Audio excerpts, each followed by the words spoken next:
Now then, I'll dump it later. No one will see. And if they do, who cares?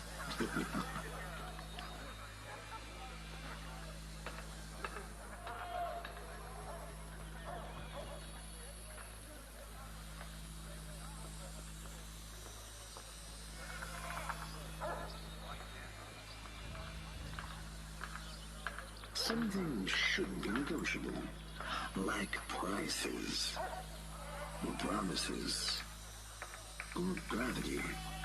It's really something you can defy.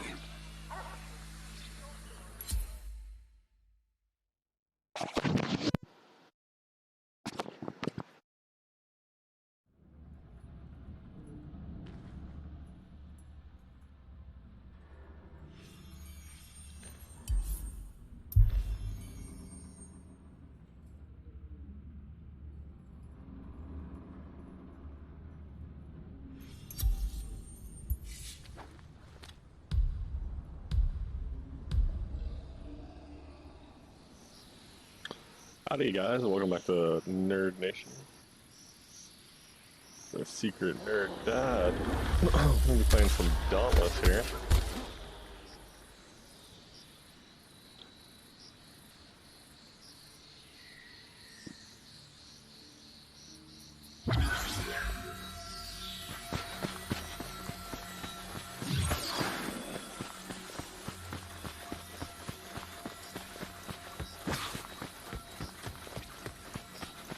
Pretty sure he's going to be to the north-northwest, but we'll find out.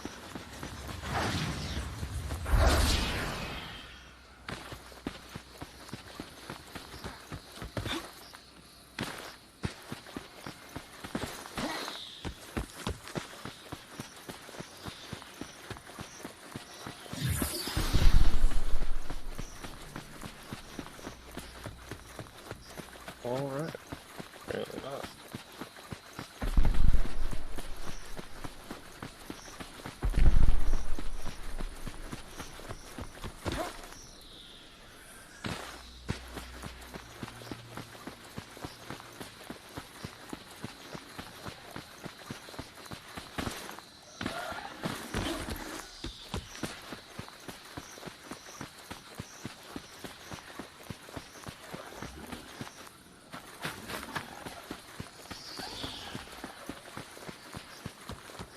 No way to get there from here.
That's fair.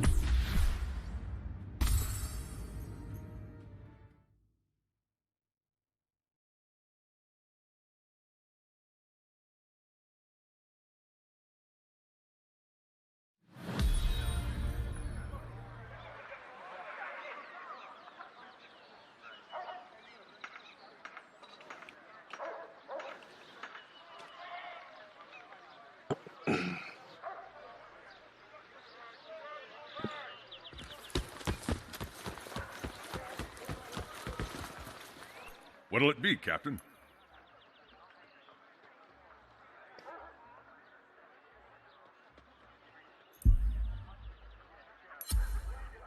Grab your gear.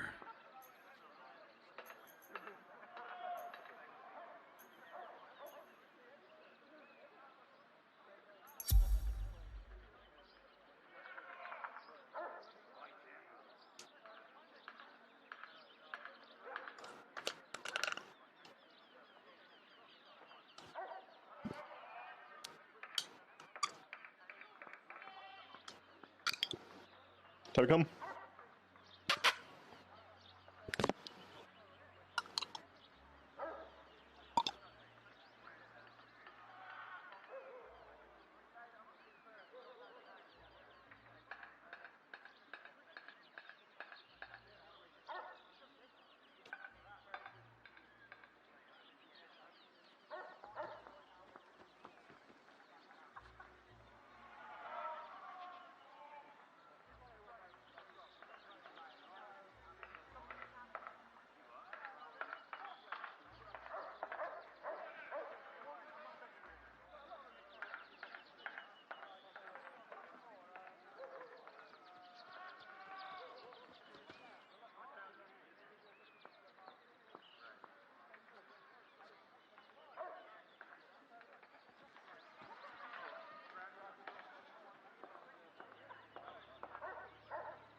Alright, alright, alright.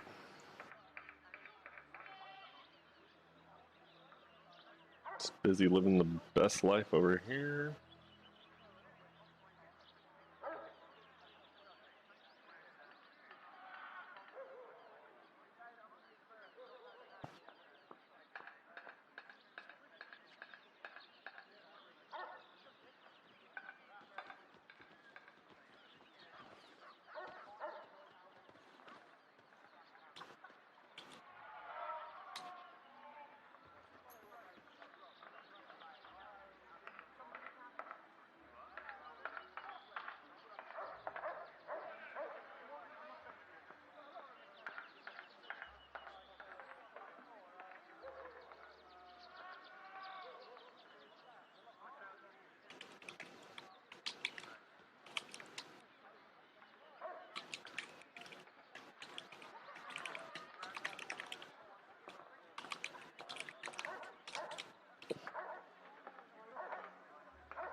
Aye, aye, Captain. Hundreds, hundreds, Welcome, hundreds, Slayer. hundreds.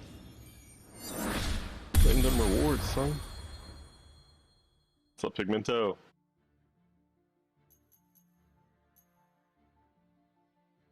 You're always welcome here. Hopefully you're living the dream, not working too much. Your timing is perfect. Oh. Blah, blah, blah. Got some cores to open. Farewell, Slayer. Who else has got some quests for me?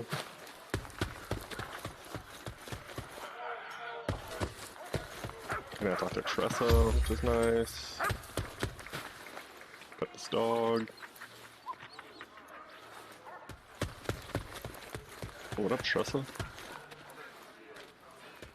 Still can't talk to her. She's just alive. Alright.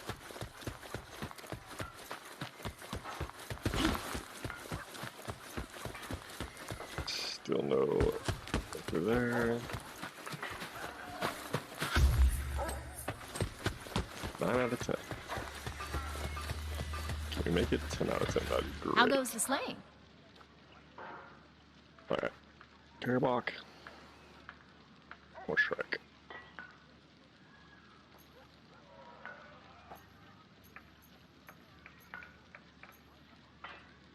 Blade Swarm, 5+5 hard damage.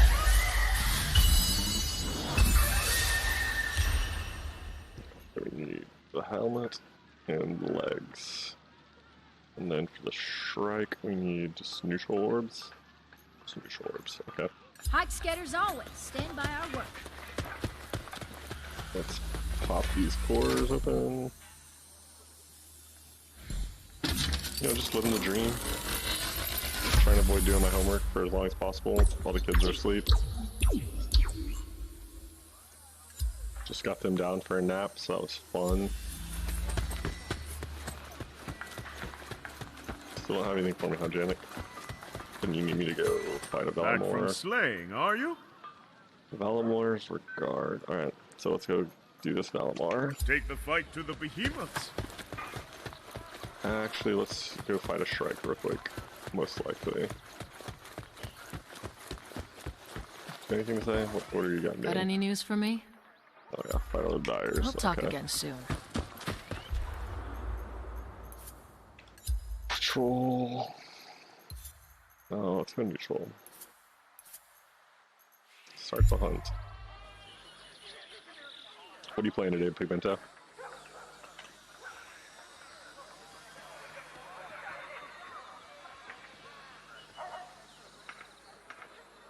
Recruits who think they can become a master slayer overnight are in for a surprise.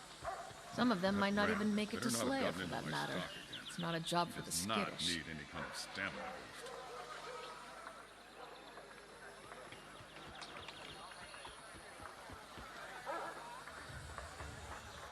Alright.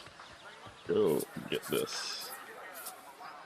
But now, Hopefully it's a strike, but if it's not, that's fine too. We just need the orbs. Yay, it's a strike and it's a level 4, so we are good to go. Let's put on our best loadout.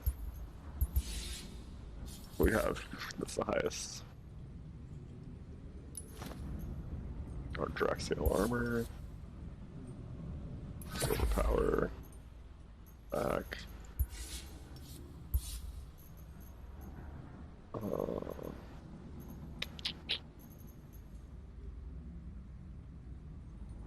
Plus 9 lives, plus rage, better cut attunement.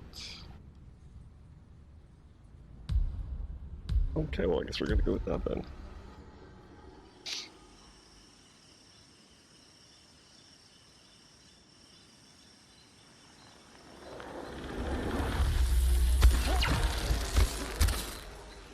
Let's roll.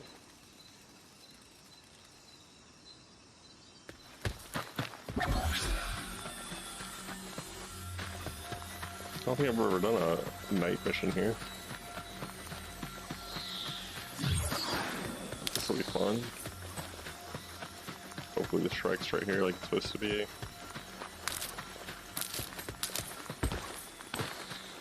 They're real easy.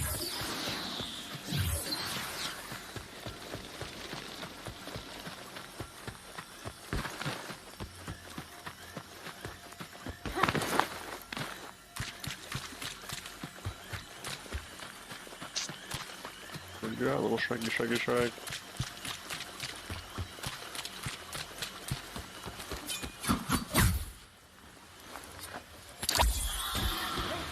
Oh, did not mean to do that.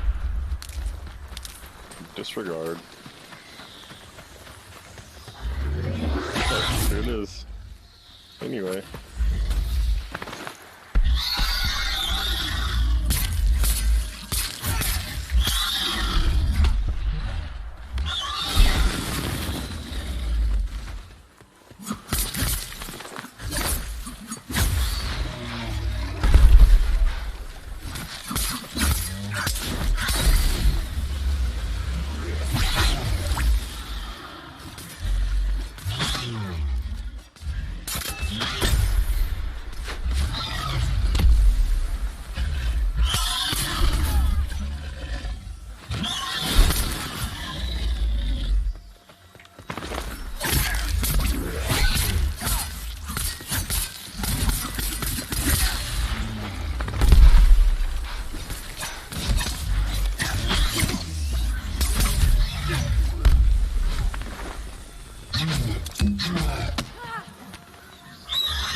just started playing this game. I was doing some work before that. I'm almost on my fork. I'll be done by 4.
Well, guys, hope you're having a great day. Just knocked out this Shrike so we can hopefully go craft some more Shrike armor, the neutral orbs.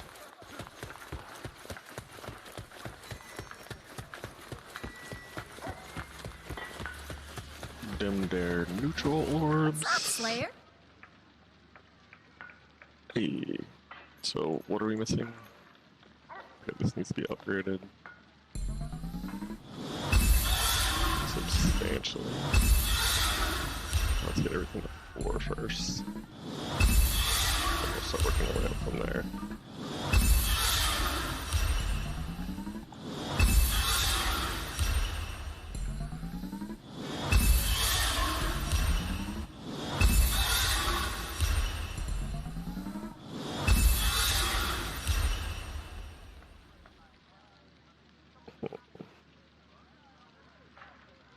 Evasion over power, evasion sturdy, weighted to strikes.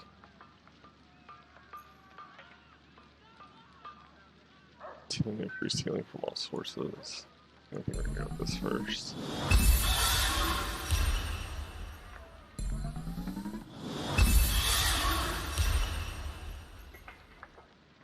Hike scatters always. Stand by.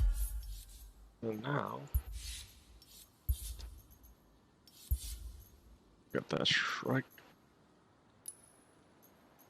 The Shrike.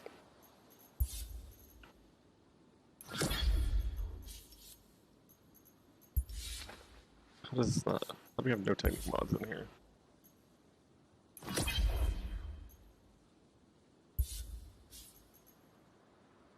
And the ability itself? Come on, we're better than that. We are better than that. Shrike.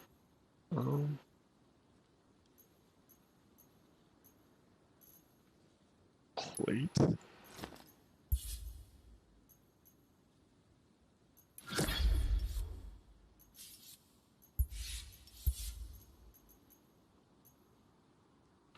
Striked out gloves.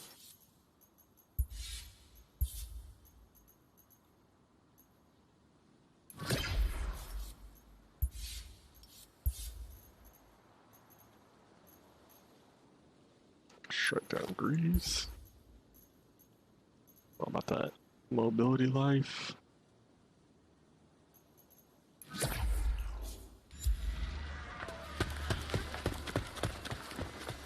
Alright, let's go fight some fighters. Actually, let's do a couple more patrols. I should try it first.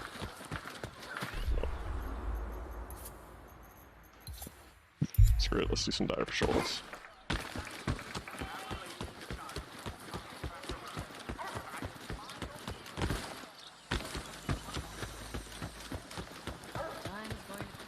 Still not. I have 15 ether hadrons today. I don't think we do. Where, oh where is my last ether hadron? Oh where can it be?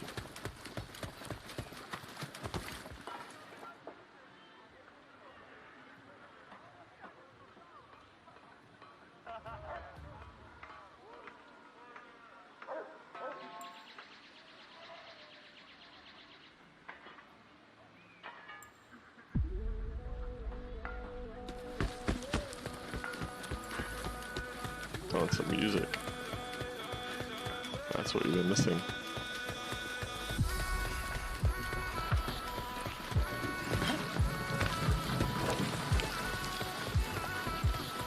No! Oh, I'm gonna focus. Saw but I can get to it. Oh. Challenge extreme. Well.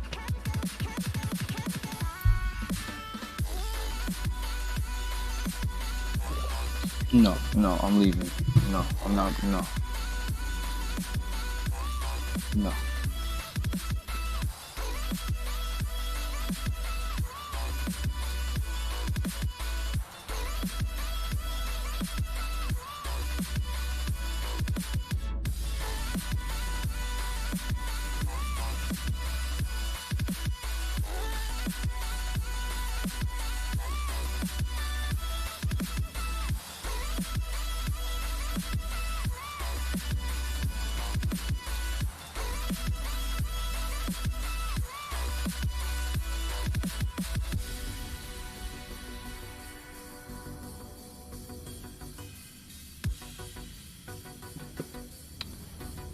Well.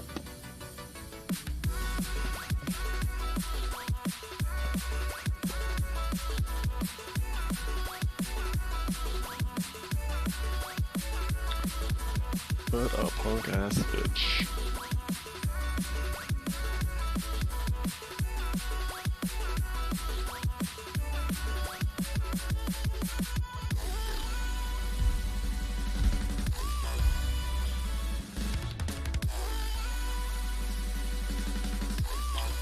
I mean, what kind of bullshit is that? Dude just straight fails. Like a hoe. Reach on that shit, bro. It's not.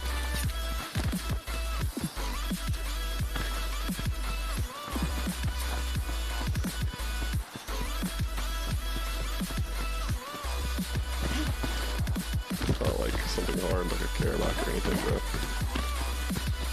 You'll be okay.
Alrighty, ready.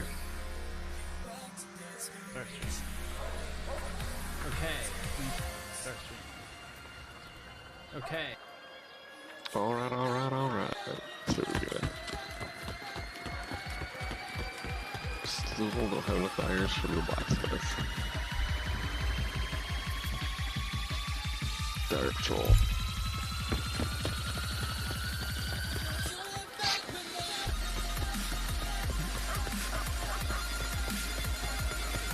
My favorite Slayer. So are the others. What hammer do I have?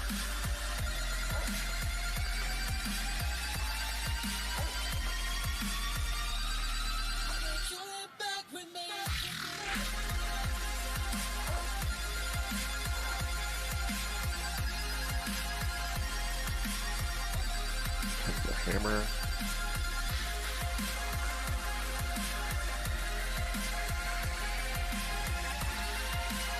Cool shots roar.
Days like this remind me of Ostia.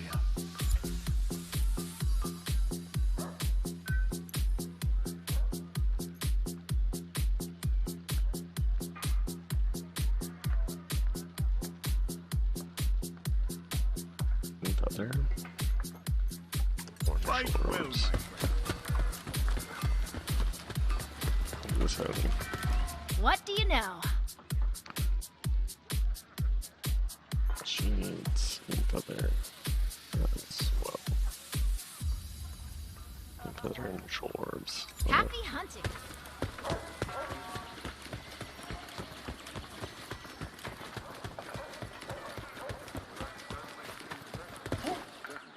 One last tire hunt, and then we're gonna real good work on school.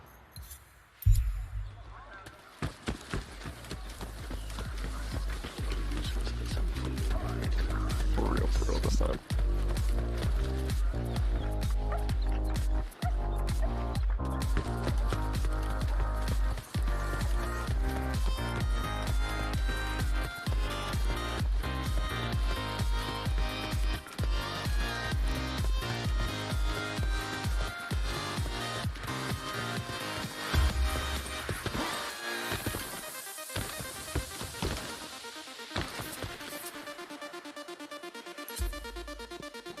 Go now.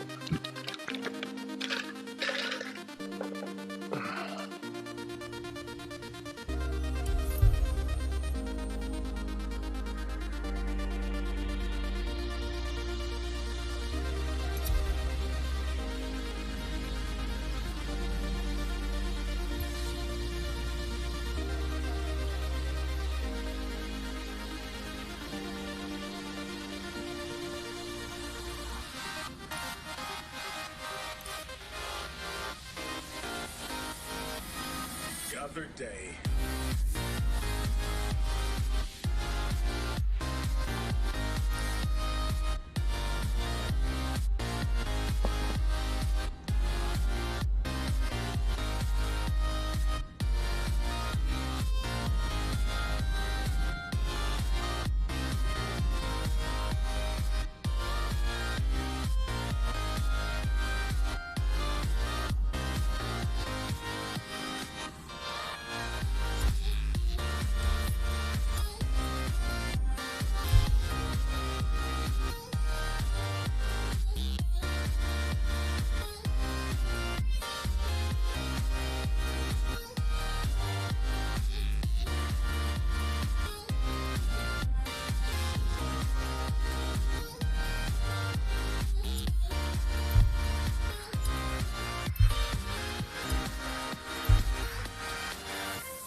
You're gonna be the first person to ever get shanked with a Threadripper, like, torque. Yeah, I know. Yeah, and you're gonna be the first person to ever get shanked with one. Welcome to the live stream. He wouldn't start the stream, so if you're wondering why the stream is late, well, okay, sort of depends what you're wondering. If you're wondering...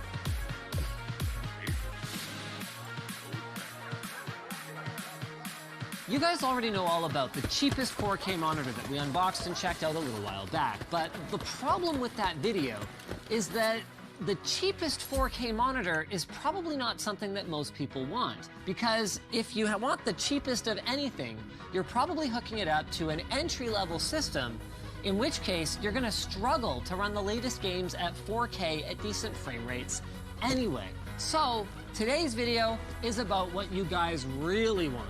The cheapest, high refresh rate 1080p monitor. And for good measure, we grabbed the second cheapest and also the third cheapest, and we're gonna see which one makes the most sense for your gaming experience. Speaking of experiences, our segues are one hell of an experience. The Seasonic Prime Ultra Titanium power supply is an ultra high efficiency 80+ titanium power supply. That's backed by a 12-year warranty. Check it out at the link in the video description.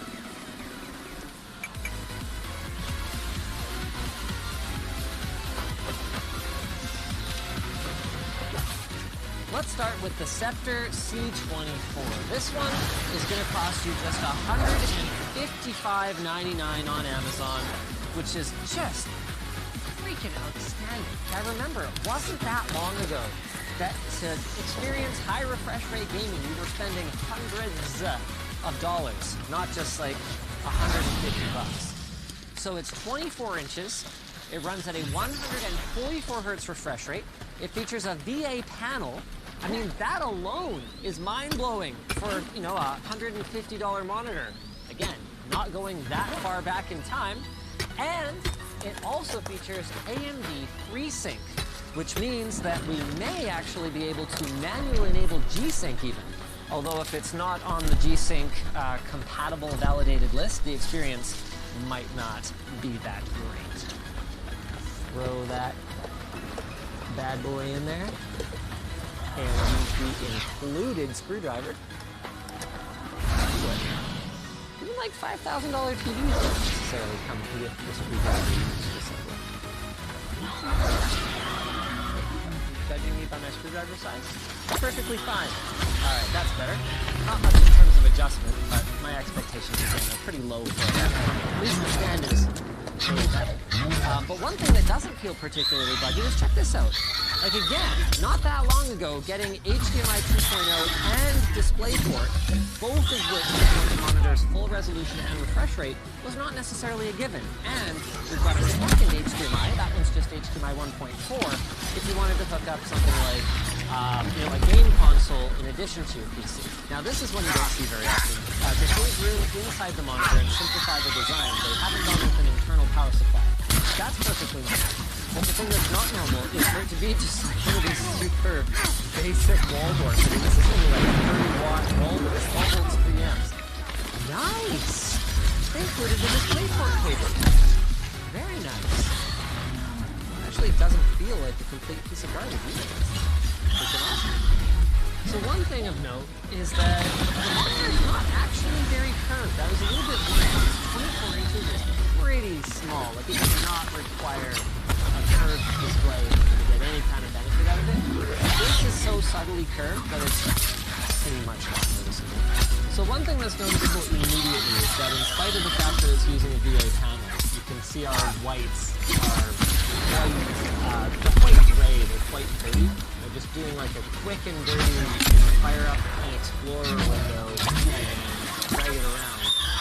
Oh yeah, okay, no, that's a fair bit of smearing. I was saying for moving the cursor around it looks pretty good, but this is not a tremendous result here. There's one button for menu or back, confirm, and then there's another button that's a rocker for up and down. So I found a couple of interesting things in here. There's no option to enable overclocking or anything like that, but curiously the NVIDIA control panel magically did itself. There's our 144 hertz. Also, I found the overdrive setting, which to be clear is not the same as strictly overclocking. That affects how your pixels switch. And actually, with it enabled, I'm not getting too many additional artifacts, and that's really good. So we're going to leave overdrive on for the rest of the lesson. Alright, see how this goes. Not bad. Not bad at all. That's no contrast in the look. Ain't great. You know, it's not like this is the world's most visually fulfilling gaming experience or anything like that, but it is very, very visual. We've got a really high contrast border here. It's smeary, but it's not artifact, which personally I find a lot more bothersome than that. So, for our final trick, I want to see if we can get more than 150. So we're running at 165 hertz. Now, I've talked about this before. To me, that's not an immensely noticeable difference in smoothness compared to 144 or even 120. But hey, hertz is hertz. Alright. How do we put hertz? Try 240? I'm hoping that if we're way beyond the capabilities of the monitor, I will be able to see if it's skipping frames. It's nothing obvious. I should be able to see the difference between 240 hertz and 140 hertz. No, I'm definitely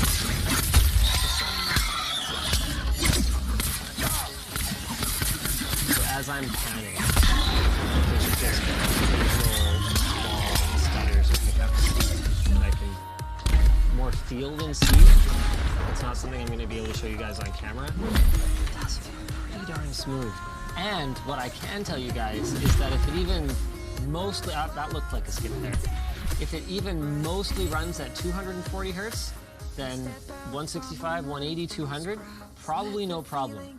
The thing to watch out for with this monitor though, is that in spite of its very high refresh rate, you can see how this text is blurry when I'm moving my gun around. Its actual pixel response times are not great, so it's not like you're getting the full high refresh rate, you know, premium gaming monitor experience.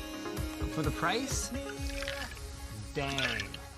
So I was kind of hoping that the Scepter wouldn't be so great, because that is a pretty high bar for the NewSync 24DP to match here. Let's go ahead and crack this puppy open and see what the experience is like. So just like the Scepter, this one runs at 144 hertz. It's got AMD FreeSync. It's a 1080p panel, but unlike the Scepter, it includes an HDMI rather than a DisplayPort cable, and it uses a TN rather than a DA panel. With that said, at this price point, and given that what we're targeting here is high refresh rate gaming, What do you say, rather Slade? than, say, content creation, that TN panel, assuming that it's not a horrific one, may end up being an advantage, since our biggest complaint with the Scepter was that very significant pixel response time induced motion blur.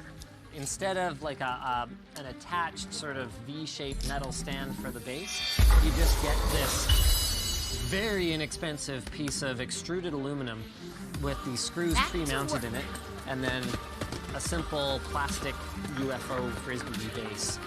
We have Excuse much me, to disc. discuss, my friend. Disc. Sorry. This is truly a very cheap mounting mechanism.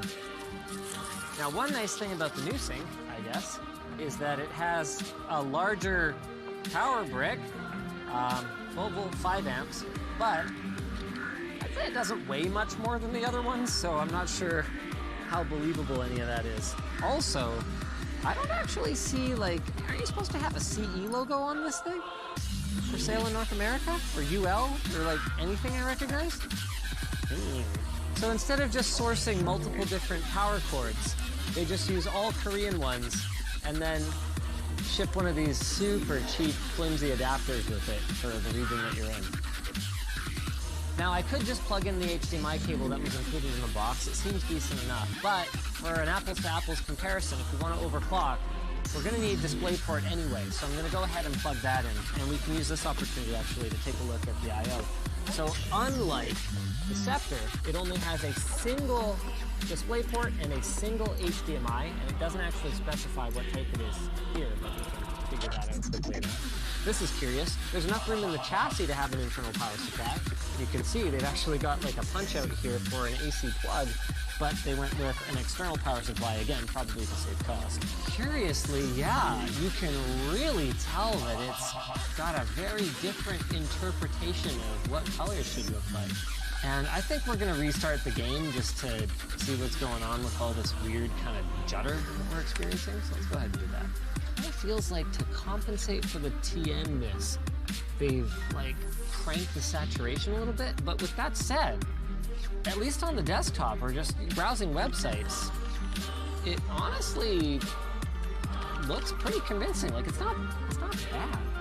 You can only really tell that it's TN-tastic when you get to a more extreme viewing angle like that. See that? I think we're gonna go From straight like on, Shrek. it's not that bad. Older TN panels in particular, you really see things like this gray on gray for these icons here would completely disappear if you looked at them from an extreme top. I think it's fair to say that this is pretty darn good for a cheap TN panel. We've come a long way.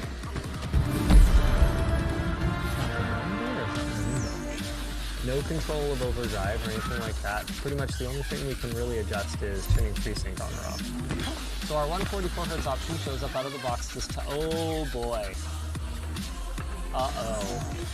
Wah, wah.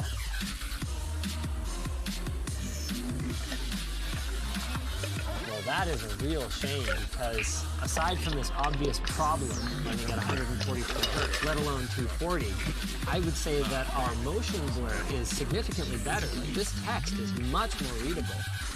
Why don't we try 120 and see what happens? No. Interesting. Why don't we switch over to HDMI? Right.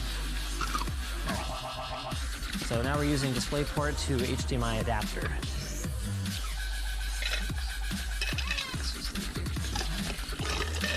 I want to see if we're getting those weird lines. It doesn't look like we are. Now we're limited to 120 Hertz, so shoot, it did it again. Okay, no, I'm done with this. Forget it. I mean, at this point, we had to lean on Scepter for the screwdriver, for the DisplayPort cable. We can't lean on Scepter to also provide, like, the monitor, and then still consider it an evaluation of the whatever this thing is, MuSync. You can get out here. That brings us to our last monitor, one that is actually marked down $20 right now to $160. And you could use that extra 20 bucks to buy LTTstore.com. Anyway, this one is from LG. It's their LG UltraGear 24GL 600F, and is the only one from like what I would consider to be a tier 1 recognized brand name. Also of note is that even at this price point, UltraGear is actually a new lineup from LG. We've looked at some of their higher end stuff. They didn't send this, we bought this. But we are expecting this to be like an all new model, completely new chassis electronics and all that kind of stuff. I actually have really high hopes for this one. Mind you, at this point, I feel like I'll settle for a UL logo on the power adapter. There it is. Good job, LG. Sorry for that. Once again, Scepter stands out with their included screwdriver. I'm going to use that to assemble the LG monitor. I didn't realize you were actually listening. Very early this week we actually have. But in fairness to LG, while their arm here is actually made of plastic, the base is significantly more robust than either of the other monitors we've looked at. And if you care at all about the style of your display and you're trying to have like a nice looking desk setup, I think a lot of people will appreciate the little sort of splash of red accent that they've got going on. I mean, quality of the plastic is good. With that said, there's a lot of wobble in this. That's like 5 seconds of wobble if you hit it pretty hard. I/O-wise, things are looking pretty good here. We've got DisplayPort, dual HDMIs, headphone out, PC in. Pretty much what we'd expect. I have pretty high hopes for this one, even if it only includes an HDMI cable. I do understand why some monitor manufacturers, if they're just going to include one cable, do opt for HDMI because from a compatibility standpoint, they don't know that this isn't for a dorm room where someone's hooking up their Xbox or whatever. So let's plug in our Scepter DisplayPort. Ooh, it's got nipple control. I like it. So an exciting thing about encountering a main Grand Marshal price point is that we can expect kind of a sensible, well-laid out, fully featured OSD, and that's exactly what we get. So you've got all your gaming profiles with both basic and extended preset ranges. Stabilizer if you're into that. You can change your response time. That is generally the one that I recommend. That is the default. Don't turn these crosshairs on. You're basically allowed to crosshairs. But then all the other things that you'd expect to do. Also, one thing that's nice about the nipple is it's really easy to have. Unlike the last game we looked at, disappointingly had other flaws that did not completely obvious. This one does not stand out as having particularly vibrant color or exceptional contrast. Viewing angles, though, like the other one, are decent because of a modern team. Absolutely.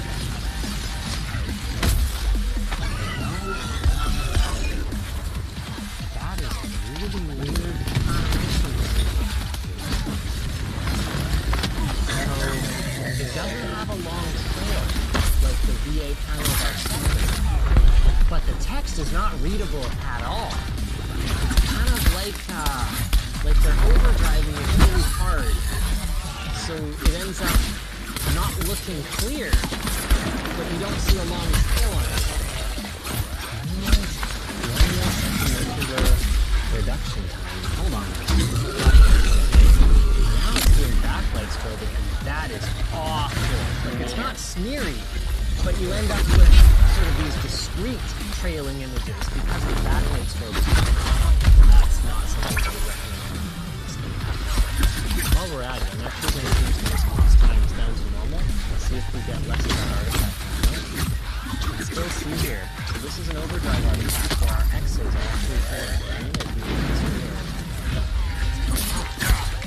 Now we're definitely getting smearing.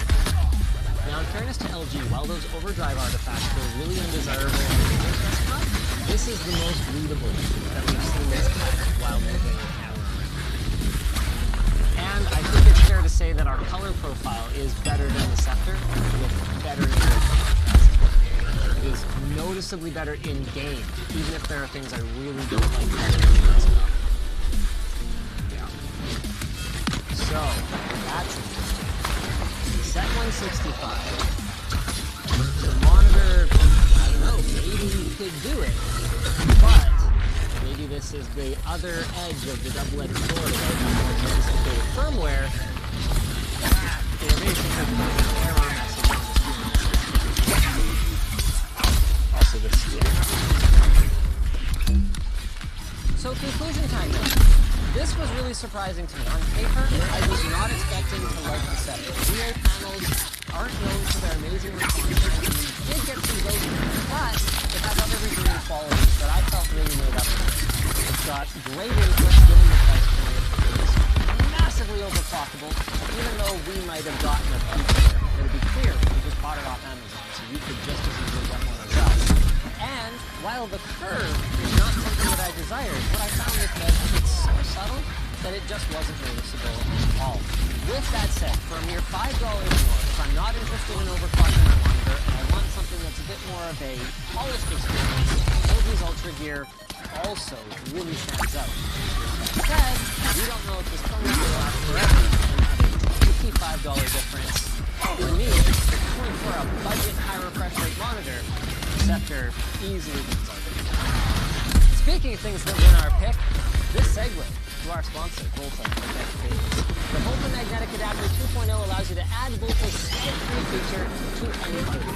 It's compact, it's got a reversible magnetic tip, it's cross-device compatible, so you can use a single cable and go from charging your iPad Pro to your iPhone, and the blue LED shows that the cable is plugged in and powered. It supports OnePlus's Dash Charge, Huawei Supercharge, and fast charging, and they've got a 30-day money-back guarantee, so if you're not happy, you can send the item back and get it for your money. So thanks for watching, guys. Hope you enjoyed this video. If you did, maybe check out our other review of LG's high-end Ultra Gear monitor that I got.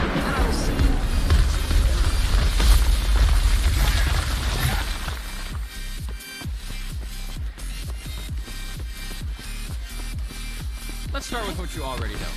A good gaming monitor is going to feature variable refresh rate to prevent tearing and flat screen insertion to combat motion blur.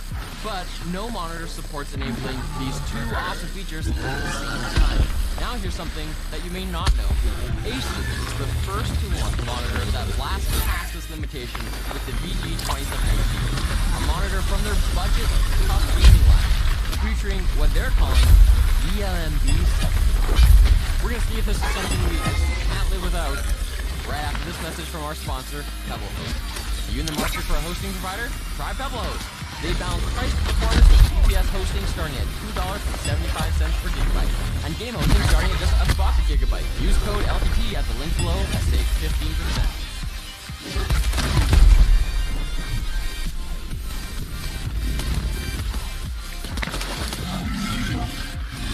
This is the VG2780. It's a 27-inch, 2560 by 1440p IPS panel that supports adaptive sync. Whether you use AMD or NVIDIA graphics, you can expect to get buttery smooth variable refresh rate like you see here. But you'll also be able to turn on backlight strobing for reduced motion blur. Two features that have always been mutually exclusive unless you were some kind of wizard. Speaking of exclusives, you can only get this merch at LTTpro.com, so check it out. But let's back up for a second. Why do we even need dedicated motion blur reduction features in this day and age anyway, given that we just reviewed an LG monitor that also has adaptive sync but with much less motion blur than we're accustomed to seeing on IPS monitors due to its faster 1 millisecond pixel response time. Is motion blur reduction going extinct? I'm betting on not, and that's because there's more to motion blur than just fast pixel response time. In fact, most of it has to do with the eye. You see, our eyes are programmed to track the object, keeping the object centered in the field of view. But because of image persistence, objects can appear to be moving continuously, even if, in reality, they're not. You know, like all movies, even though they're usually at 24 frames per second. This effect creates motion blur in games because while you're waiting for the next frame to arrive, your eyes can continue tracking along where they think the object will go. And persistence of vision brings an impression of the actual object along for the ride, perceptual blur. So what can a monitor do to combat this so that we get clear images and better kill-death ratio? Well, a high refresh rate really helps. For example, a 120Hz monitor is feeding fresh data to your eyes twice as often as a 60Hz display, cutting the eye tracking blur in half. This monitor actually does a little better than that, drawing at 144Hz natively with a 155Hz overclock advertised right on the box. But even though 155Hz IPS monitors were unheard of just a few short years ago, this frame rate still isn't high enough to remove all the eye tracking motion. So despite lower and lower pixel response times, this is where motion blur reduction, aka ELMB for Asus, aka ULMB for NVIDIA, aka blacklight strobing, aka black frame insertion, comes to the rescue even today. So, how does it work? Well, LCD uses a technique called sample and hold, whereby new frames are drawn right over top of old ones with no gap in it. This means that the backlight that illuminates the display pixels is on all the time. But on monitors like this one, the backlight can actually strobe on and off at a rate that's syncs with the monitor's refresh rate. In our case, with adaptive sync off, ELMB supported 100, 120, 144, and 155 Hz, a pretty generous range. That way, only new, fully drawn frames are shown, and only places before the screen goes black again. This reduces motion blur because when the screen's black, there's no visible image when you're tracking eyes to the screen around. And as a bonus, the black period also gives the pixels an extra boost to refresh, which takes some of the pressure off of the response time and higher dosage. If you think this is weird, fun fact, CRT keys have very little motion blur because they spend most of the time going black. And if you're interested in future display tech, subscribe now because we're planning a video with a micro LED company that you won't want to miss. Now, of course, the fact that the screen is spending at least half the time displaying just black is the reason that it's so much dimmer with this feature turned on. But on the bright side, the VG27AQ does not lose any color accuracy with ELMB sync turned on. So as long as you're in a darker room, you should have no problems. So then, the fact that gamers no longer have to choose between variable refresh rate on the one hand and motion blur reduction on the other is pretty dang cool. But why did it take until 2019 for this tech to hit the market? Well, the challenge is consistent brightness. Think about it. With regular motion blur reduction, the screen and the backlight are refreshing at a regular interval. It allows the backlight to illuminate at the same brightness every time. But the backlight can't do that if the refresh rate is variable, right? Or else the screen would be brighter at high frame rate and then dimmer when the FPS dips. So to tackle this problem, Asus actually partnered up with AU Optronics, the provider, to, quote, change some of the inner panel parameters and find suitable components to enable the LMB sync, adjusting the 2D cycle to extend the period of time that the backlight spends turned on at lower frame rates in order to equalize the perceived brightness. But with all this new tech, you might be surprised to learn that Asus has launched this monitor as part of their entry-level Tough Game bundle. That's right, this puppy is just $429 USD. It's counterintuitive. The reason is that at the high end, Asus monitors are focused on HDR, and those displays use completely different direct backlights, full array local dimming, like the one that Linus brought us the other day. The VG27AQ does support HDR completely, but only insofar as it's able to interpret a digital signal, because the peak brightness is just 350 nits, something we call HDR. But that won't stop me from recommending this monitor for gaming, because the VG27AQ is more about getting kills than Netflix and chill. The plastic stand offers a generous degree of articulation across 4 axes, and I'm not even mad at the fairly Spartan IO, since it's so rare that a new feature like this debuts at a price point that's a lot easier to justify. This may just be my next monitor. But what about my next VPN? You can hide your true IP address with private internet access. PIA lets you bypass geo restrictions and censorship by making you appear like you're browsing from somewhere else. You can connect up to 5 devices at once, and they offer an internet kill switch if your VPN gets disconnected involuntarily. Subscriptions also include Mates, PIA's built-in malware blocker, and they offer multiple levels of encryption. PIA is available as an app on Windows, Mac, Android, iOS, and even as a Chrome extension. So check it out at lmg.gg/PIA Linus 2. So thanks for watching, guys. Give us a subscribe. Team LTT. See you next time.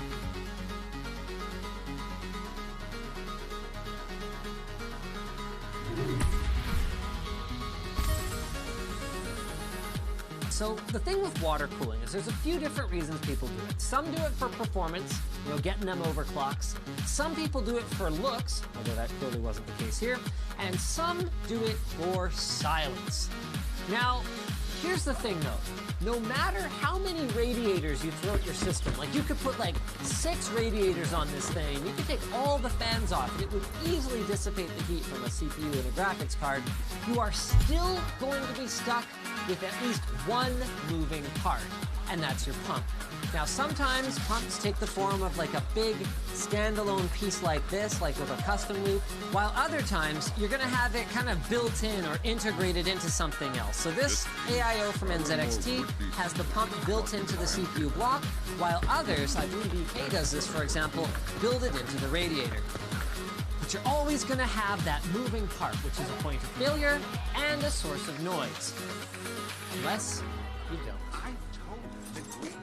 This right here is a prototype water cooler with no pump. How on earth does that work? How well does it work? I guess there's only one way to find out, isn't there? By sitting through this sponsor spot from PIA. Private internet access keeps your IP hidden from anyone who wants to know and allows you to access services online as though you are from a different country. Check it out at the link in the video description.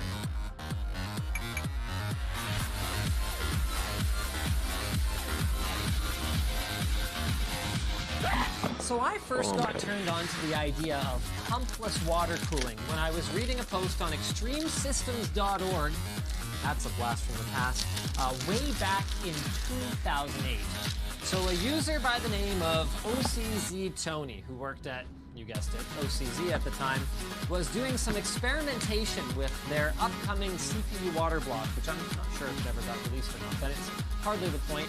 And he posted that he had figured out a way to use convection, just the natural convection of the heat of the CPU warming the water, causing it to rise up one tube, and then get cooled by the radiator, causing it to fall down the other tube in order to achieve enough circulation to get a functional, like custom-grade water cooling loop, all without any risk of failing components and without any noise whatsoever.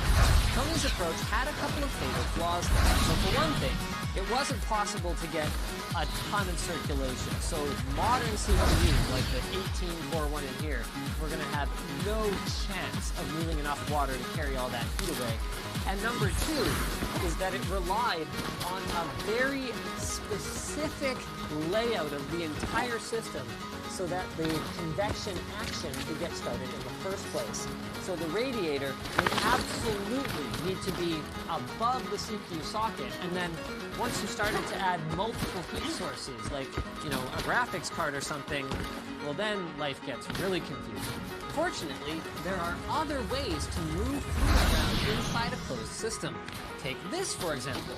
This looks like an ordinary PC power cooler, but inside these heat pipes are tiny capillaries that allow the coolant to flow up and down the heat pipe in order to allow it to transport heat much more quickly than just solid tubes of metal would be able to do. That's part of what makes these things so efficient.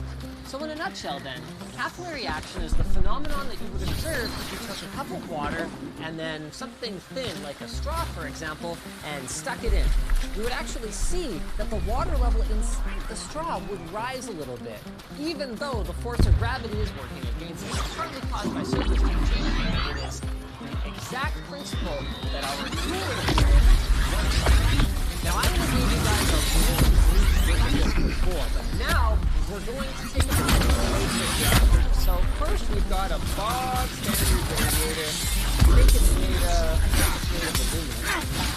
And then we've got our CPU block. It looks pretty normal. You've got your flat copper base. There's only really a couple of things about it that's acting as not ordinary. So one is this little kind of looks like a fill port of some sort that can drainage pipe push it shut, kind of like you would do with a heat pipe. And two, the fact that the fittings, the block itself, everything about this thing is like soldered shut, rather than using O-rings and screws in order to seal it. They are serious about keeping whatever is in here inside.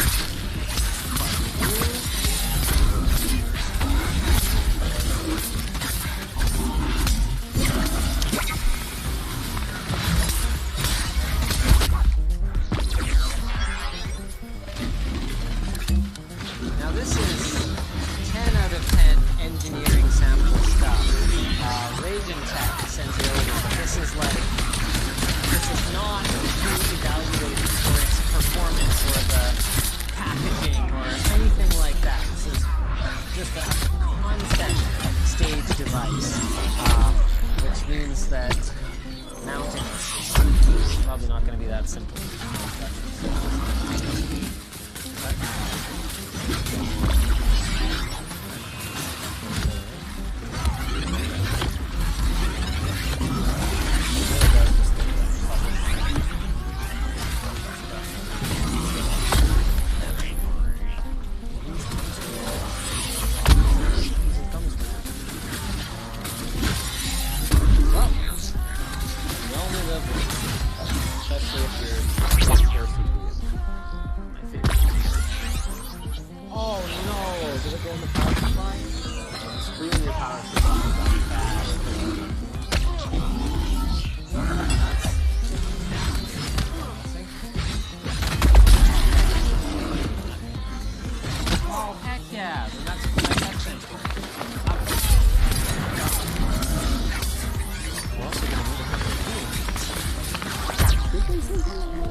So because this process is heat assisted, we're not actually expecting it to start flowing right away.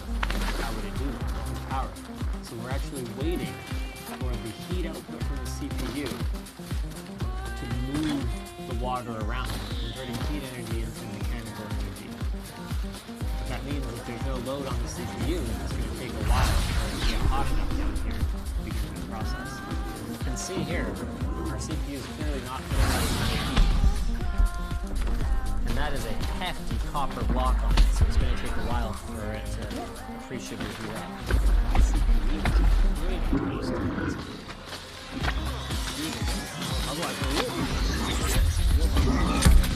There's a big bubble. They're going to kill it.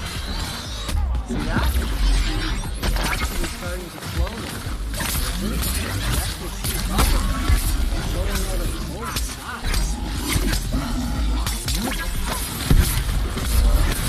So, you can see a little bit of kind of drip, but CPU temperatures are actually well within expect. Seems to correspond actually to little bits of fluid dripping down into the rock. I actually may have recalled incorrectly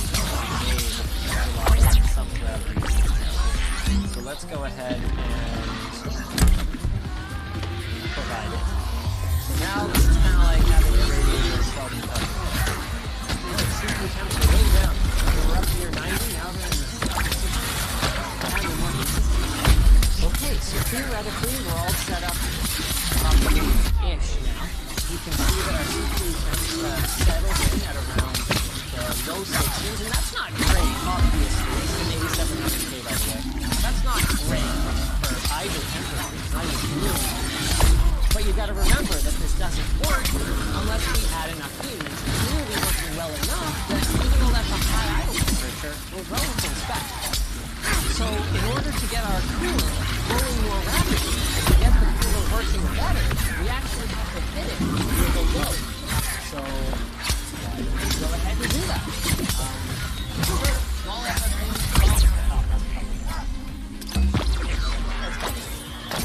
Whoa! Okay, so our temps shoot up to 100 degrees basically instantly. But what's interesting is you can see there's a lot more action down here in the cooler. So we're still at 3.7 gigahertz. We're getting enough flow that the thing's not just going to immediately die.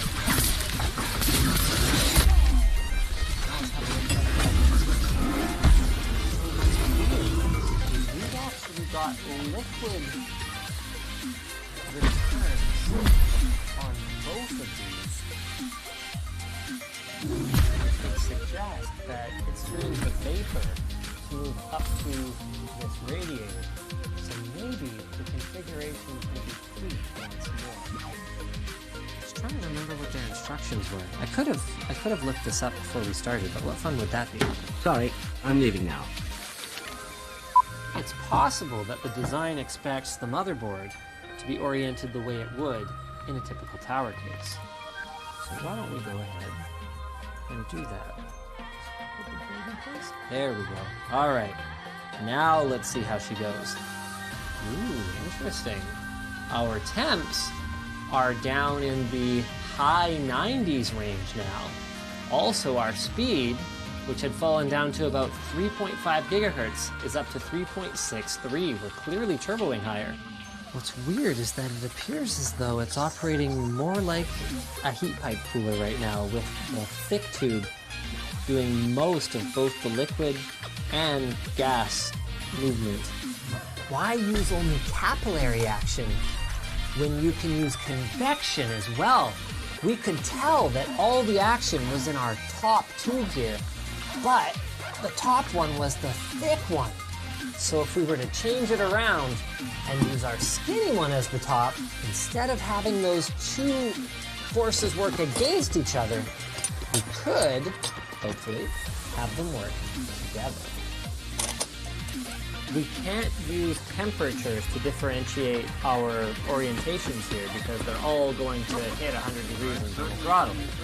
But what we can see is how far it throttles, and this actually throttles much worse than our previous configuration. Now we're back up.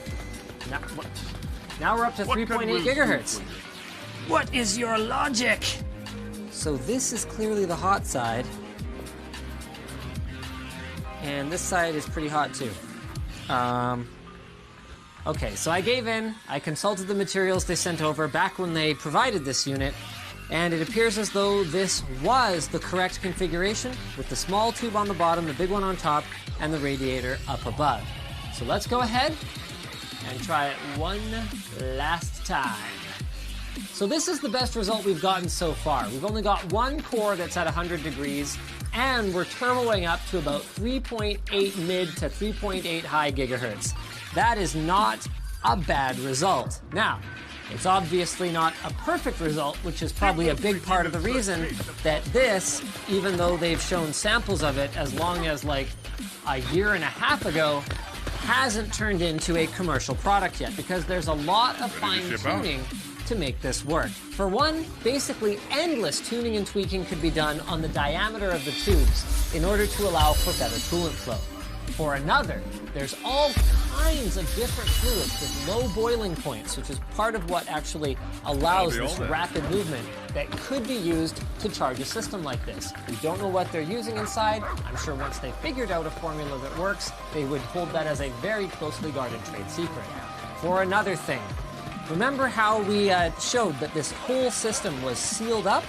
Well, maybe they're maintaining it at something other than atmospheric pressure. That could also affect the characteristics of the entire system. So, nothing like this is available from, any household brand that you'd recognize at this point in time, but I would say that this works well enough that there is still potential for this technology, and I'm personally very excited for the truly silent water cooler. I mean, ignoring that this particular one has fans on it and very difficult to DIY something. Details. Oh yeah, and the bubbling does actually.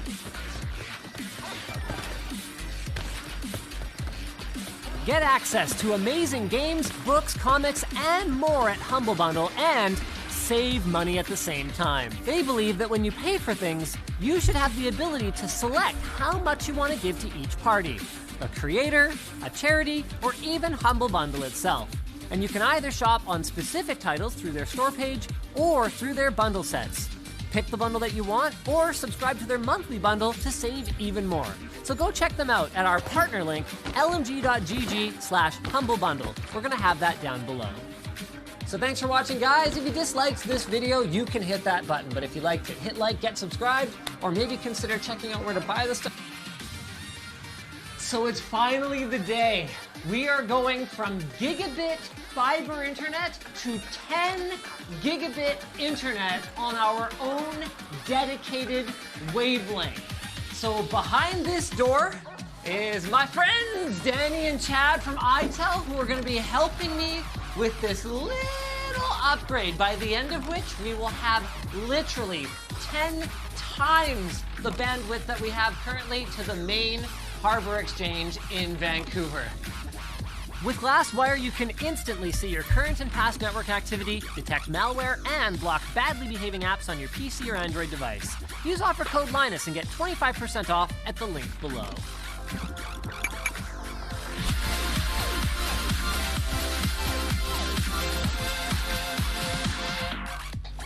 Okay, so step 1, collect underpants. Step 2, we need to look at these 2 electrical rooms. This one is building A, is that correct? And then we also need to take a look inside the electrical room of building F, because my understanding is that maybe you could help find it for me. The main fiber connection to TELUS is coming into this building, is that right? So here we found it. This is the TELUS fiber optic cable that is coming in from the street. It's a beefy boy, but you can actually see there's a reason for that. Here we are. So that right there is all of the fiber strands that are protected, not just by this orange and blue sheathing, but then also by this thick black sheathing around the outside. So we can tell 3 pairs. So each one of these is a send and receive pair, but that doesn't necessarily mean that you can only have 3 fiber optic connections running into this entire complex of business units. So one of the pairs here has actually been, there we go, run into this guy. So this is a CWDM, and this takes a single 10 gigabit wavelength, and then it is splitting it out into 10 1 gigabit connections. So our old connection actually runs off of this puppy right here, and we just had 2 entire pairs. That's what we call dark fiber. Is that correct? Just not doing anything at all. So now, you can see here, Linus Media Group gets its own. So we're running off of 3 and 4 that are dedicated just to us now. We're going to take this right here, and we're going to plug in the one that's sitting up on the top, and instead of going into our gigabit gear, it's now going to go into our 10 gig gear. Now, you guys said this was some kind of switch. What was the brand of it? So what this Sienna switch does is it allows iTel to constantly monitor the speed that we're getting, make sure that nothing's going down, there's no hiccups or anything like that, and then it's basically just going to pass through over to building F, where it will then carry over to our server room. So to ISP or data center guys who work with this kind of stuff all the time, I might as well be making a video about a screwdriver, I suppose. But for those of you who don't, I want to take this opportunity because we're not ready to cut over to this yet. We've got to make sure that the transceiver on the other end in our server room matches this one before we can go ahead and just pop the fibers in. I wanted to show you guys exactly what kind of gear we're looking at. So this is a long-haul 10 gigabit transceiver. So our fibers go in here, and then they are converted to copper signals that your or your switch in this case can understand. And there's all kinds of different types of these things. Everything from 10 kilometer long range, 40 kilometer long range to short range ones to ones that are designed to carry a single wavelength and others are designed to carry multiple wavelengths. And the main difference for this one is that it's going to be laser rather than LED, which is what you normally use for just like one of the cheapo ones you get off eBay, just running from your server room to your editing room or whatever else. And the strength of the signal, so it's super bright because it's over very long distances. You want to make sure they're not mismatched because even if you have 2 long-range ones, if you've got a very long-range one and it's too bright for the distance of the cable, you can actually get attenuation. So it's all dark magic to me, but it's pretty cool. Okay, so now we're headed over to the electrical room of our building, where honestly nothing really happens other than that it's just like spliced together basically. Is that right? Yeah. Okay, so this is a good opportunity though to explain the difference between having your own dedicated wavelength and having your own dedicated fiber run. So even though that fiber that's over in building A is going to go all the way out to the road and to Telus' nearest, like what would that be called? A splice point.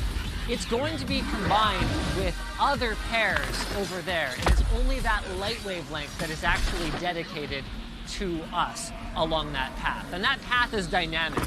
Like if someone's, digging a post and cut something or whatever, it's going to get automatically routed around. But it's still pretty much a direct path, tens of kilometers away to Harbor Center, and what we're expecting to see is somewhere in the neighborhood of 10 gigabit per second and about 1 millisecond of latency. So you guys actually had one of your checks. Did I overhear someone on a benchmark? And what are we looking at from your switch?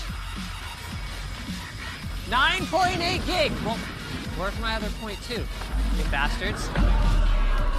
Yeah, can you? Okay, all right. You don't want to explain it. You don't want to explain it on camera. All right. Something about TCP testing. This is the thing about internet service providers. There's always an excuse. There's overhead.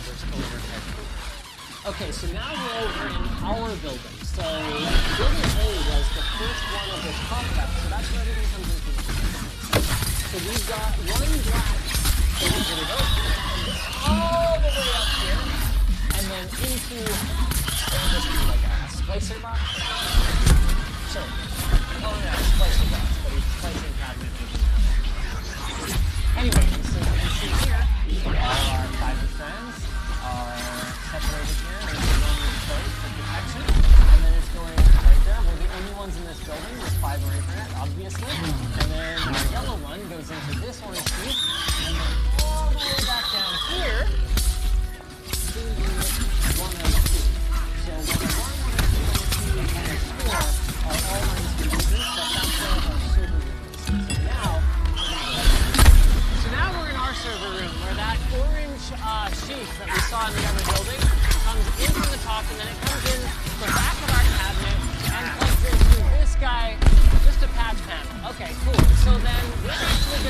continue to use this exactly the same way we used it. Is that right?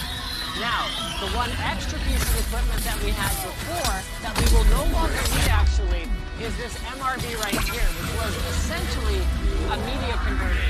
So we were taking this fiber out of our fiber patch panel and then we reconfigured this guy so that we could run this copper connection into our pfSense router, which is actually over on the back of our rack. So this just goes away and I get to use that. Yes, good, fantastic. So then, Danny, basically what you need to check is if these are long-haul transceivers or short-range. Is that right? Not these. Oh. My new transceiver, which one's that? Yeah, it's just an SFP Plus port, so there's no transceiver. Yay! Okay, so I've got up the menu, and I think I know which ones they are. I think it's IGB 0 or 1. I don't know which, though. So it's going to be a little bit of trial and error here. So next step then is message everyone and tell them the internet's going down. Internet going down, warning. And 5, 4, 3, 2, 1. So iTel tells me normally this is a two-person operation, so you can just like both move them at the same time. But we wanted to film it. We only had one camera person available, so I guess everyone gets to sit inside in the dark of no internet. They're both doing things. Look, Danny's plugging in the other one. So there we go. So what have you moved over? Okay. So that old 1 gig hardware is technically all still there. Then we tear it down. Got it. Theoretically, over on the other end, we're 10 gig. Okay. So theoretically, I should see like some kind of LED indicator on that if it's working, I guess, right? Nothing so far. So there's 6 RJ45s and 2 SFP Plus. Okay. So worst case scenario, there is a PCI Express expansion slot on this thing. And we definitely have SFP Plus cards. That was definitely showing IXL 2 and 3 before, though, I'm sure. Did they just die? I would hope not. What is this? It doesn't actually say what it's trying to find. ARP request, cannot find matching address. What is that even? 5, reboot the system. Yeah, let's reboot normally. So while it was booting up, IX2 and 3 showed as all the devices were initializing. So they exist, they're just not showing up in the list. I think the problem might be that for LAN interface I entered IXL 0 instead of IXL 0.1. Shouldn't matter? Well, it's still freaking out about that 10.20.0.74 nonsense. I'm rebooting. On the bright side, we have a link now. Oh, hey, Slayer. That's good. Thank you, Danny. Thanks, Danny. No, Pella, there's no update. Holy crap. I think it actually kept the configuration from last time. Look at this. WAN is IXL3. It has an IP. Okay, so WAN interface. You guys want to have a look at this? It appears to be up. Okay, so we're not sure exactly what happened, but the latest update is that iTel's guys are seeing our MAC address. What is that? Anthony! Why did you have those? Why were those aggregated? Oh, our internet's up.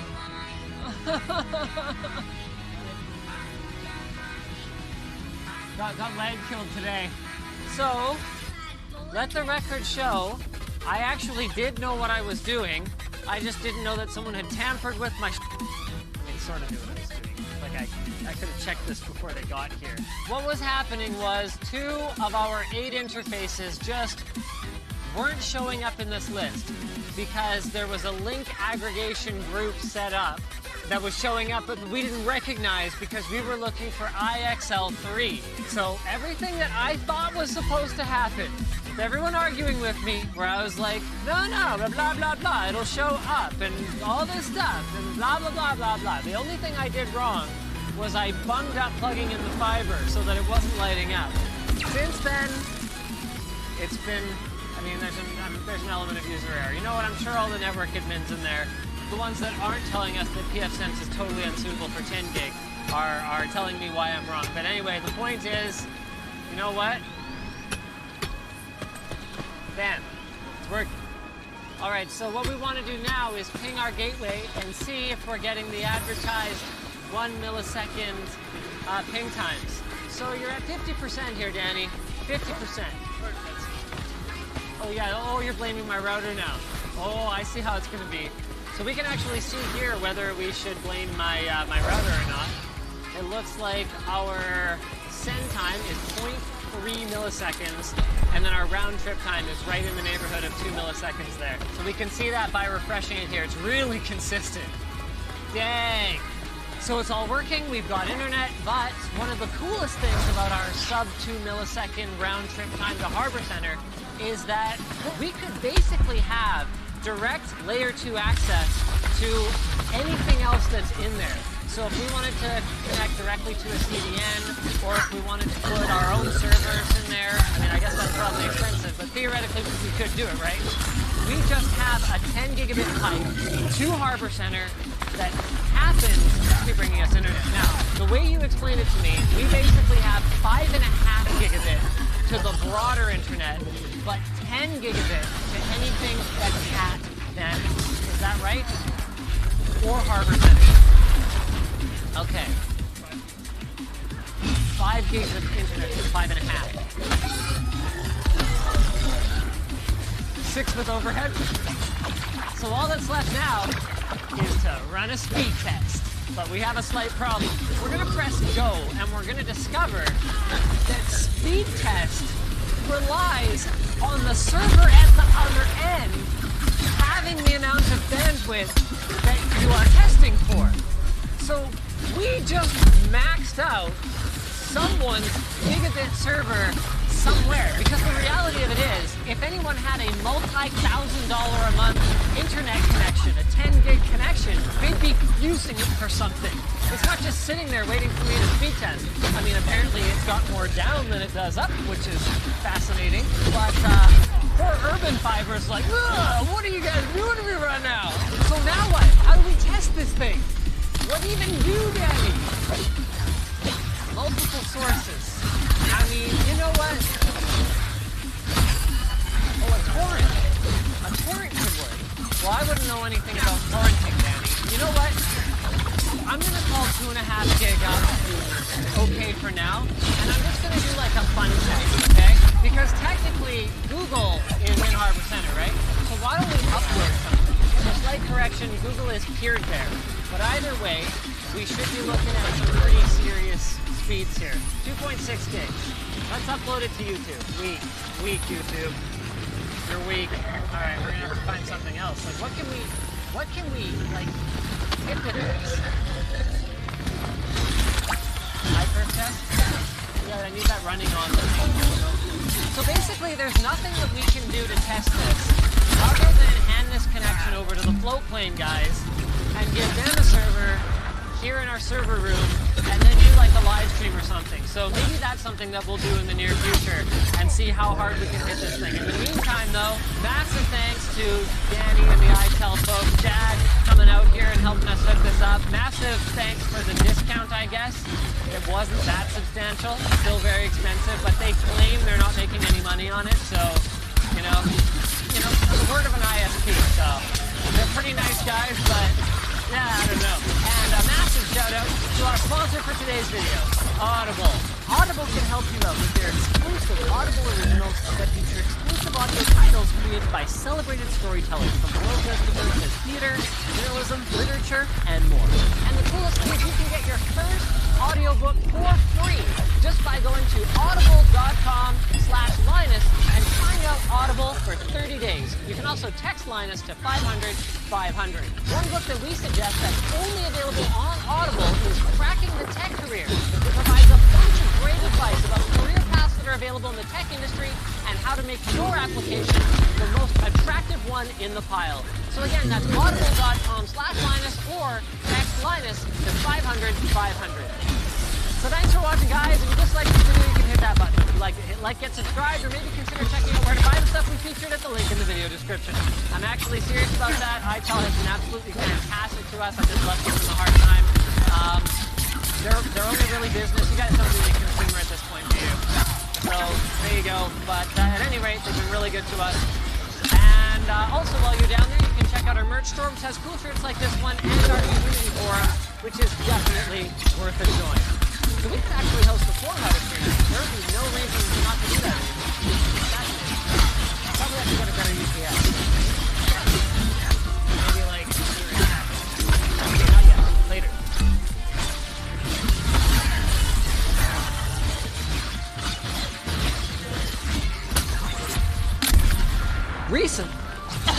Recently, Alex and I shot a video assembling what is the very first Linus Media Group manufactured CPU water block. Now, of course, our objective, though, in all of that, was not to build a CPU water block. Because quite frankly, we could call up our friends at Alpha.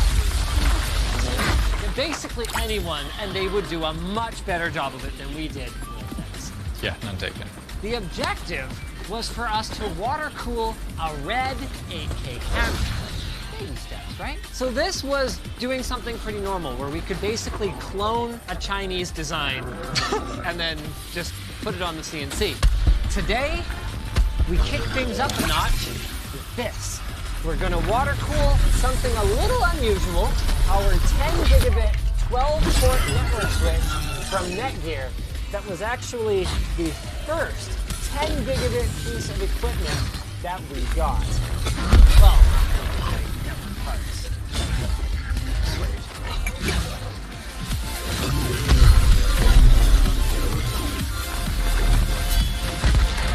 The Hot Docks uses the ErgoDocs design, which keeps you comfortable typing away for long periods of time and features QMK firmware and hot swappable key switches. Check it out at the link below. So this is it. They don't get their network switch anymore. Yep, unplug it? Yep. Alright. Well, oh crap, we're supposed to do the sound test. That's kind of the whole point, you guys. It's really loud. Yeah. This is going to be a very inexact, unscientific test here. 56 decibels? Sure. On boot up? Okay, it's water cooler. How much does Steve pay us for all this product placement that he gets in the channel? Nothing. So, the reason that network switches are really loud and run really hot is not necessarily because the hardware inside them it has a ton of power draw or anything like that. It's because cooling them is a real challenge. Most network switches, even at the prosumer level, are in what's called a single U, which is the universal unit. That's where the U comes from. Just kidding, I made all of that up. For height in a rack. So that means you can only use these wimpy 40mm fans, and a lot of the time you also don't have a lot of ventilation holes for whatever reason. It's funny, I actually brought my own handle because I was using it before we started. So I can help. Oh man, I just stripped that. That took a long time. I'm gonna go get a bigger spoon. Oh, there's the one you stripped. Oh. Bloody hell, I just stripped this one too. See, I just had to go in straight. That's what my mom always said. What? I'm actually really looking forward to this.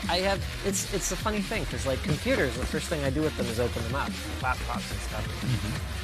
But it's never occurred to me to open up our 10 gig network switch. It's this one.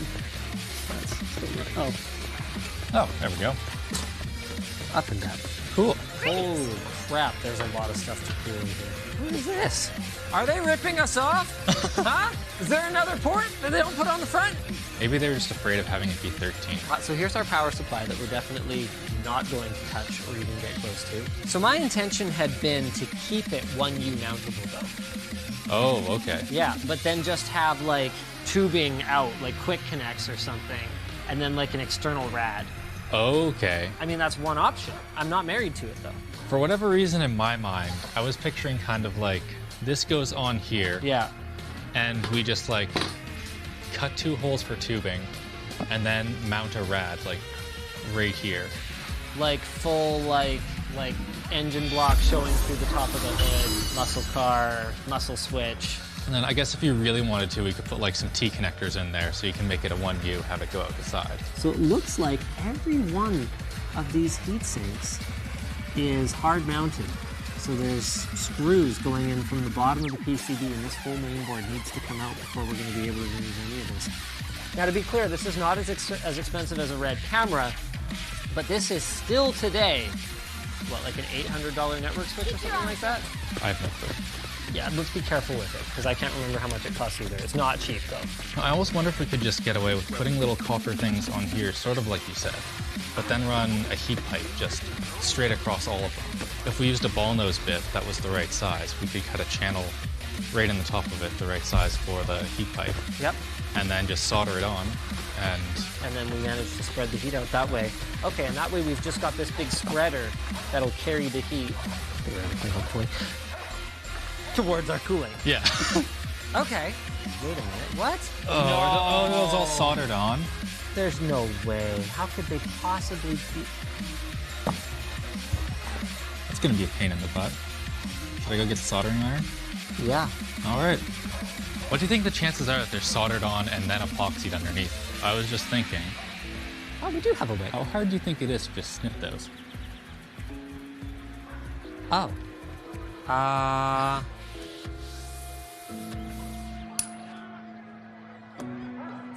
There.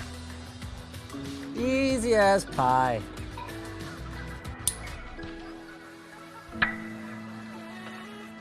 I should have been wearing eye protection for that. Brandon, you're wearing glasses, right? Yeah. I think we can get in there and just give her like a little snip. You gotta be kidding me. Oh, you're doing it. You actually did it. You actually did. That worked so well. Everybody's got eye protection. Everybody's going to be screaming so much. Like, they got so mad when I just like hacked off the DVI connector, and that's like a bunch of fins.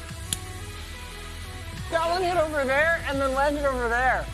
So is that it? So dumb what we're doing. Wow. Yeah, not bad. So you got a couple challenges. These look like they're up a little high, so we might end up having to kind of go around them. Also, not all these holes came clear, so we might have to either pop them back out or actually desolder them properly if we want mounting points for our block. Yeah.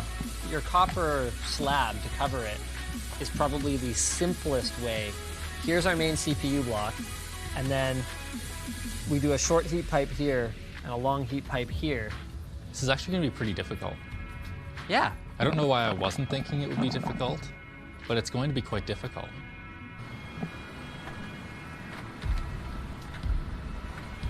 Can we do this where I actually here? Hold on. Can we pretend that I had something to do with this? And I'm like, oh God, what did you do? Okay, you can do it. So, how did you do that? Over the last week or so, he created this fantastic. Well, I mean, what would you call this? Model? Yeah, it's just like a little model. So yeah, we have the switch here, all of the critical measurements for our water cooling is in there. And you ended up buying new calipers for that, is that right? Yeah. Is it the Big Daddy caliper? No, it's the Alex's calipers. And these are really fancy because... they're just very repeatable and expensive. We had problems in the past where I would measure a bunch of things and error would stack up. So I guess there were a couple problems that we had to solve here. So the first is that I was pretty concerned that having this many heat sources on one heat pipe would cause problems.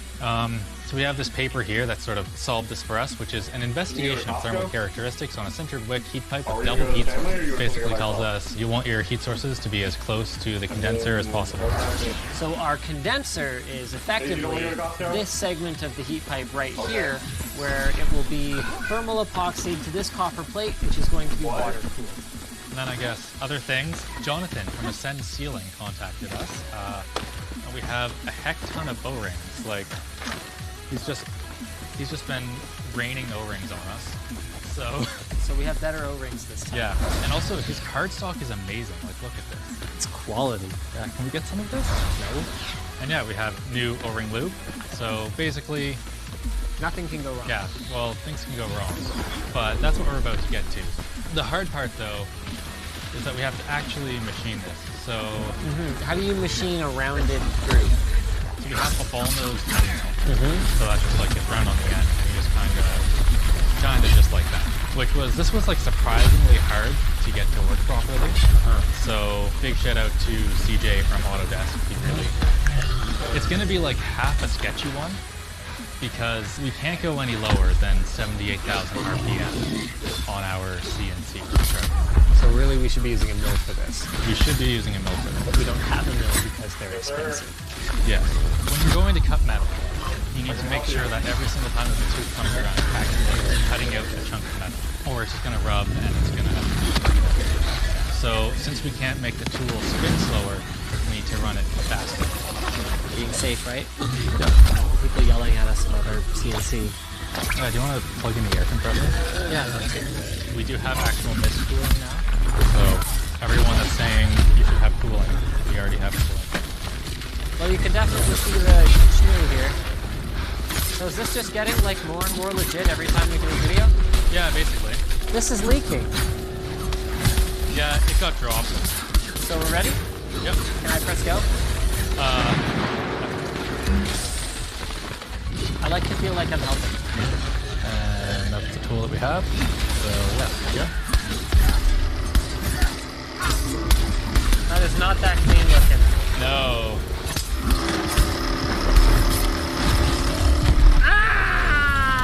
No! And we're done. So what happened there was the piece of copper that we're trying to cut shifted, which means that the entire tool path that Alex laid out is now offset by about 3/4 of a centimeter. So it's possible that we would have ended up with something usable, but our thermal transfer is not going to be great. I mean, if it had helped down, we would have something. That's really bad for the tool, and we have to make 4 of them. And we're back. This time it's a bit of a new plan. So now we have bolted our copper plate down to the bed. We have also made some Canadian engineering repairs to our reservoir down here. It no longer leaks thanks to some hand-mixed epoxy. And we have done away with our plan to make rounded grooves because we don't have a mill. We only have a router. So why don't we just let the work speak for itself instead of telling us what's going to happen? I can press go now, right?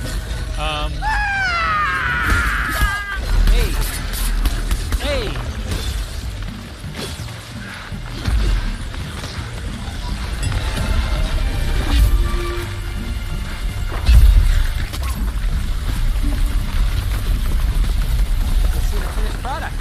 This is going to be the top of one of our blocks. This is going to be the top of one of our other more different blocks. This is the block we made last time, which is still here for some reason. We're using the bottom of it. Oh, we're just reusing it. Definitely. I mean, why dull your bit?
Bits when you don't have to. Oh, is this it? Yeah.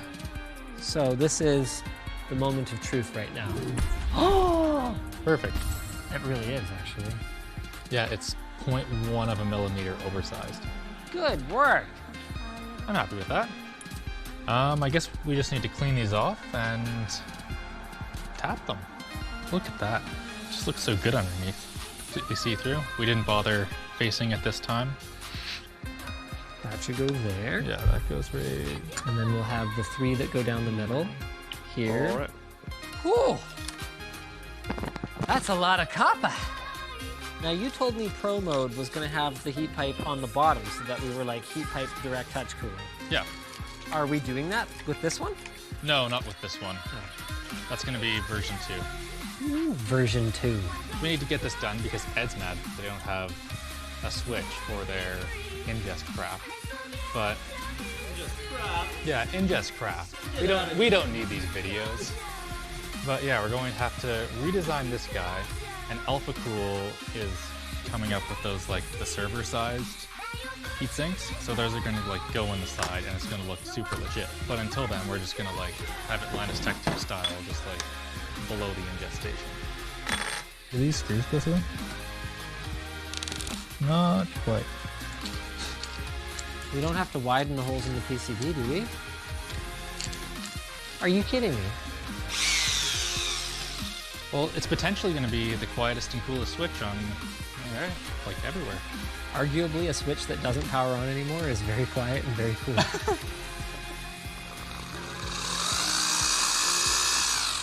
This bit might actually be too small. That went super well. Nope, we're good. What? That was it? Yep, that's all that we needed. Oh, nice.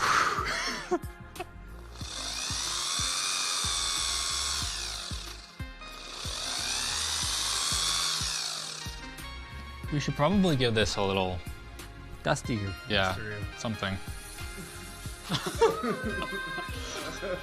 Yeah. This is pretty bad. Yeah, it was definitely one of the worst ideas I've ever seen. Like, am I just going at it with this? I like legitimately straight up forget how to do it. What about this time we just like clamp it like this? Yeah. Off the table. Yeah. You can just kind of get this on the side like so, and blammo blammo. Okay. There are a lot of people that were really mad last time that we didn't use the drill press to do this. So it would go down perfectly straight. Oh. Yeah, that would be smart, wouldn't it? Yeah, really would. Nope. No. Wait, what the crap is this? Crap is what? This hole.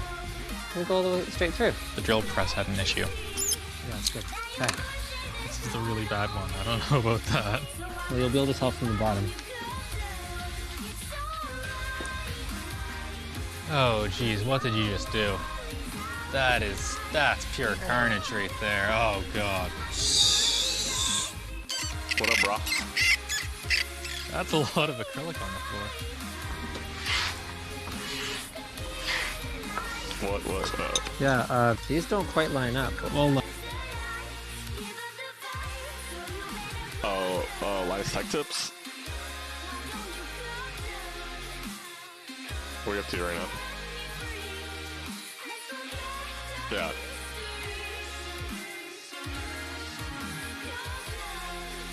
I guess it's been on, yeah. Apparently I've been streaming since like yesterday.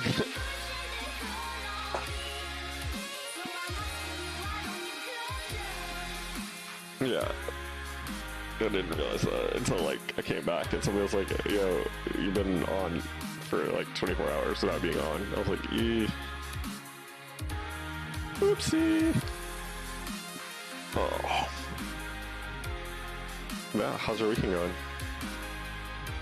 You know, just living a dream, avoiding doing my homework. Per usual.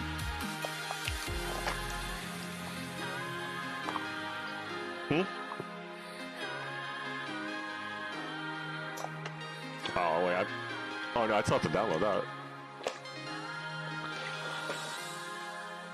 I still have to download that. Yeah, I've had a chance to download that stuff. I've been busy doing schoolwork and stuff, but let's see. Hold up. Oh yeah, we can play Minecraft. I'm down.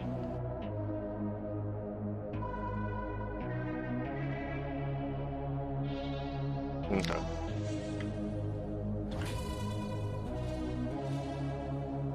I'm down for whatever, man.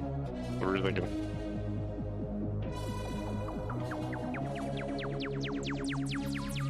Yeah.